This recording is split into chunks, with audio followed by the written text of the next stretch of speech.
लाड लाड करून मला नेला शिर्डीला, साईनी नेला शिर्डीला।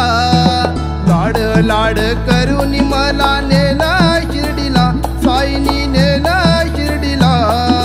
नेलं शिर्डीला बाबांनी नेलं शिर्डीला, नेलं शिर्डीला बाबांनी नेलं शिर्डीला।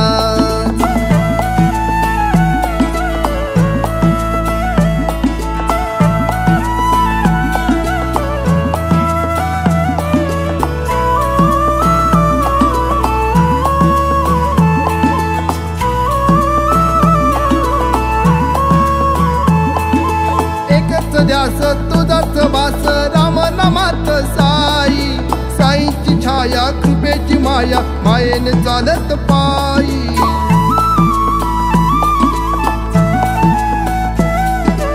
एकच ध्यास तुझाच वास राम नामात साई, साईची छाया कृपेची माया मायेने चालत पायी।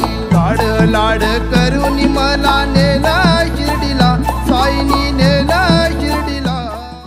सालाबाद प्रमाणे याही वर्षी साई ईश्वर सामाजिक सेवाभावी संस्था नवी मुंबई यांच्या माध्यमातून नागरिकांना मोफत शिर्डी साई दर्शन सोहळा 2025 आयोजित करण्यात आलाय। आज घणसोली येथून मोठ्या संख्येने साई भक्तांनी शिर्डीच्या साईबाबांच्या दर्शनासाठी शिर्डीकडे प्रस्थान केलंय। या प्रसंगी माजी खासदार संजीव नाईक, गुरुवर्य मनोहर मामा भोसले, देवदत्त निकम, माजी आमदार नरेंद्र पाटील, माजी नगरसेवक रविकांत पाटील, संस्थेचे उपाध्यक्ष रुपेश पाटील, समाजसेवक सुनील म्हस्कर, योगेश पाटील, सुरेखा राजू थोरात आदी मान्यवर उपस्थित होते। ज्या भाविकांना शिर्डी इथं जाऊन साईंचं दर्शन घेण्याची इच्छा आहे परंतु काही कारणास्तव ते शक्य होत नाही, अशा भक्तांसाठी मोफत साई दर्शन सोहळा साई ईश्वर सामाजिक सेवा संस्था नवी मुंबईच्या वतीने मागील 8 वर्षांपासून आयोजित केला जातोय। यावेळी उपस्थित सर्वच मान्यवरांनी साई भक्तांना, आयोजक राजू थोरात आणि संस्थेच्या सर्व पदाधिकारी यांना या सेवा कार्यासाठी शुभेच्छा दिल्या।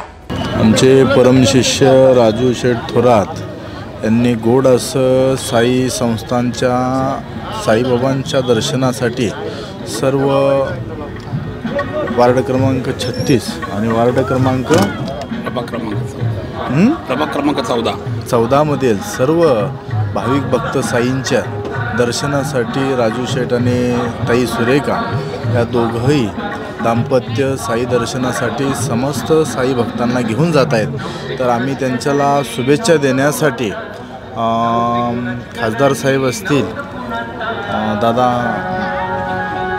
नरेंद्र दादा, आमचे जुन्नर आंबेगावचे निकम सर, हे सर्व आम्ही त्यांना शुभेच्छा देण्यासाठी आलो आहे। तर आम्हाला छान वाटतं त्यांना शुभेच्छा देऊन, आणि त्यांचं कार्य खूप गोड आहे, तर त्यांनी असंच हे कार्य वाढवत न्यावं अशी साईचरणी प्रार्थना।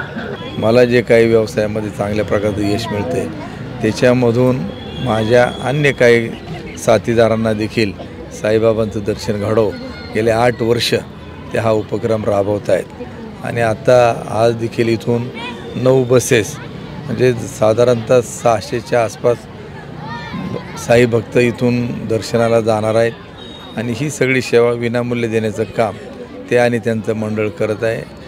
साईबाबांचा आशीर्वाद आजपर्यंत त्यांना लाभला आणि यापुढे देखील साईबाबांचा आशीर्वाद निश्चित त्यांना साई भक्तांना लाभेल। आणि राजू शेठच्या मनामध्ये ज्या काही इच्छा आकांक्षा असतील त्या पूर्णत्वास जाव्यात। एक सामाजिक क्षेत्रामध्ये काम करत असताना प्रत्येकाच्या मदतीला धावून येणारा हा आमचा एक सहकारी नव्या मुंबईत, त्याचप्रमाणे गावाला देखील सर्वांना खूप असं चांगल्या प्रकारची मदत करत असतो। त्यांना उदंड निरोगी आयुष्य लाभो आणि त्यांच्या सामाजिक राजकीय वाटचाली देखील मी मनापासून हार्दिक शुभेच्छा। सालाबादप्रमाणे या 8व्या वर्षामध्ये कार्यक्रमाचं ज्यावेळी आयोजन केलं तर दरवर्षीप्रमाणे माणसांची, नागरिकांची, महिलांची संख्या वाढतच आहे। एक म्हटलं जातं की एखादा उपक्रम हातात घेतला जातो पण त्याचा सातत्य टिकवणं कोणत्या घटकाला जमत नाही, परंतु संस्थेच्या प्रत्येक पदाधिकाऱ्याच्या माध्यमातून सुरेखा थोरात यांच्या सर्व महिला ज्या मैत्रिणी आहेत त्यांच्या भगिनींच्या माध्यमातून हा उपक्रम अत्यंत उत्कृष्ट अशा प्रकारे केला जातो। कौटुंबिक अशा पद्धतीने केलेली सुरुवात आज सोहळ्यामध्ये झाले हे कळून आलेलं नाही आहे।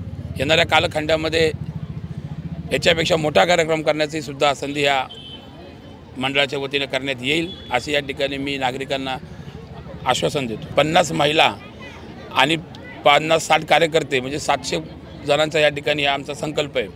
मागच्या वर्षी 550 जण होते, ह्या वर्षी आपण 750+ या पद्धतीने नियोजन केलेलं आहे. माया मायेने चालत पायी लाड लाड करून मला नेला शिर्डीला साईनी